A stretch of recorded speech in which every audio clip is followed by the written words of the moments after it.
एक बार श्री प्रेमानंद जी महाराज कथा सुना रहे थे।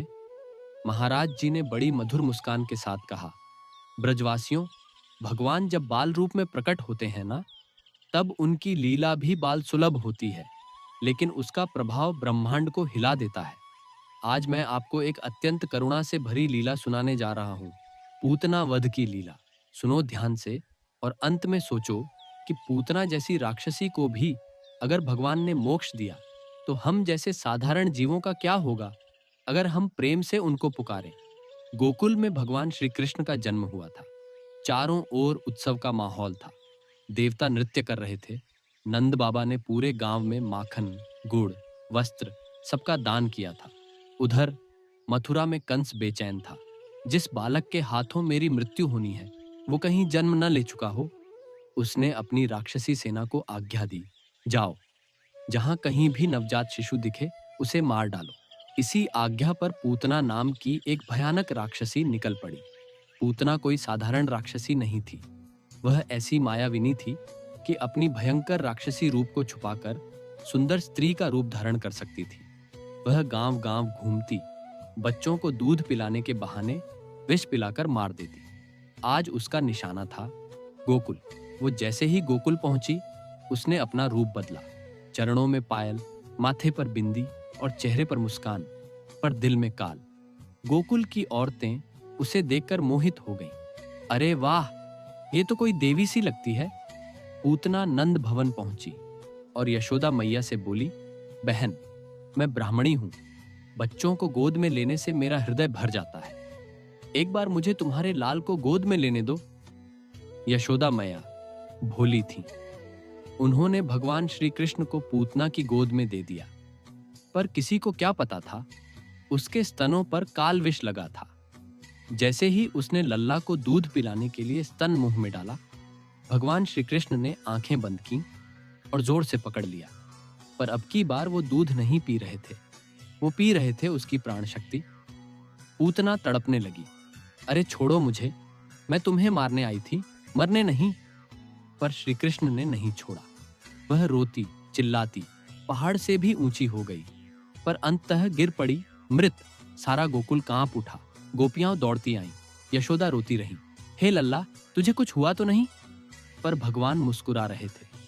पूतना का शरीर जला दिया गया, परंतु आश्चर्य, उसके शरीर से कोई दुर्गंध नहीं, बल्कि अगरबत्ती जैसी सुगंध आई।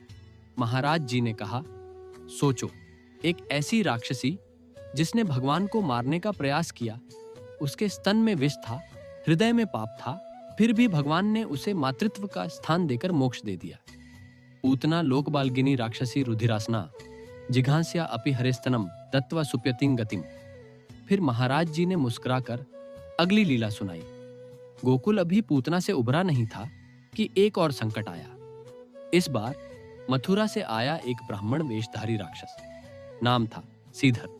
यह ब्राह्मण बाहर से बड़ा भला लगता था, जटा, रुद्राक्ष, शुद्ध वाणी, लेकिन भीतर था कंस का सेवक। वह नंद भवन आया, मुझे भगवान के दर्शन चाहिए। मैया यशोदा ने सेवा की, पैर धोए, अन्न दिया, पर उसकी दृष्टि लल्ला पर थी। जैसे ही वह लल्ला के पास पहुंचा, भगवान ने मुस्कुराकर उसका हाथ पकड़ लिया। उसका झूठा रूप वहीं प्रकट हो गया।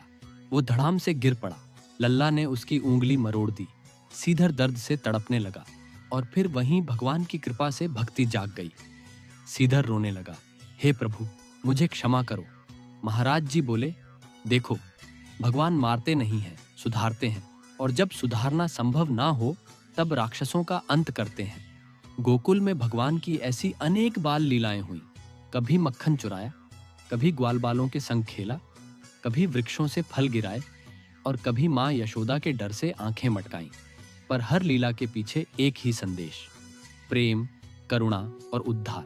पूतना जैसी पापिनी को उद्धार मिला तो हम जैसे तुच्छ प्राणी क्यों नहीं? बस भगवान से प्रेम करो, नाम जपो और श्रद्धा रखो।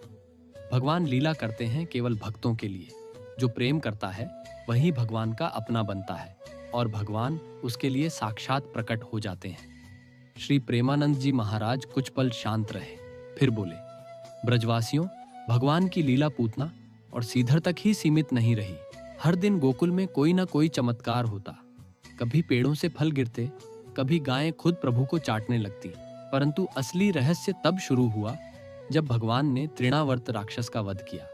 तृणावर्त एक राक्षस जो तूफान बनकर आता था। उसकी गति इतनी तीव्र थी कि जहां जाता सब कुछ उड़ जाता। पेड़, घर, बच्चे, सब। कंस ने भेजा था उसे, जा और उस बालक को उठा ले जा जो मेरा काल बन चुका है। तृणावर्त ने तूफान का रूप लिया और आ गया गोकुल। सारा गांव अंधकार से भर गया, धूल उड़ने लगी। मैया यशोदा लल्ला को आंगन में खेलते छोड़ रसोई में गई थी।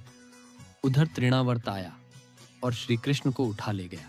आकाश में वह उड़ता गया, पर क्या जाने, जिसे वो शिशु समझ रहा था वही ब्रह्मांड नायक है।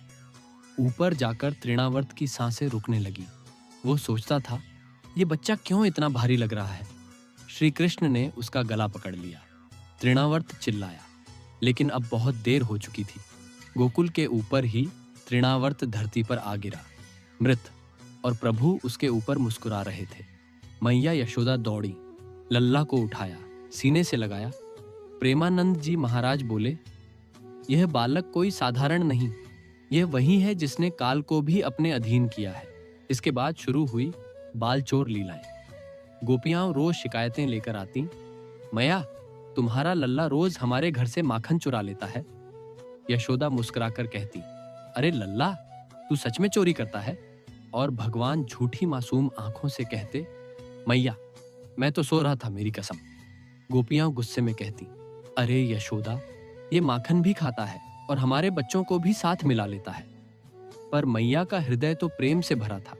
वो कहती, अगर ये चोरी करता है तो माखन तुमसे ही अधिक प्रिय है इसे। एक दिन तो हद हो गई। लल्ला ने एक पेड़ के ऊपर चढ़कर मटकी फोड़ दी। गोपियां दौड़ी, सबूत दिखाया, देखो मटकी टूटी है और इस पर इसके नन्हे पैरों के निशान हैं। यशोदा मैया ने सोचा, अब तो इसे बांधना पड़ेगा, बहुत हो गया। उन्होंने एक रस्सी ली, लल्ला को पकड़ा, पर रस्सी छोटी पड़ गई। दूसरी लाई, वो भी छोटी। तीसरी, चौथी, हर बार थोड़ी सी कम। मैया थक गई, पसीने पसीने हो गई। तब लल्ला ने सोचा, अब मेरी माया बहुत हो गई, अब तो मैया को बंधने दूं। जैसे ही मैया ने अगली रस्सी लगाई, रस्सी पूरी हो गई। प्रभु बंध गए, दामोदर बन गए, जो रस्सियों से बंध जाए, पर प्रेम से ही। प्रेमानंद जी महाराज बोले, प्रभु को कोई शक्ति नहीं बांध सकती, ना कोई मंत्र, ना कोई यंत्र। उन्हें सिर्फ और सिर्फ प्रेम बांधता है। और यही प्रेम धीरे धीरे बढ़ता गया।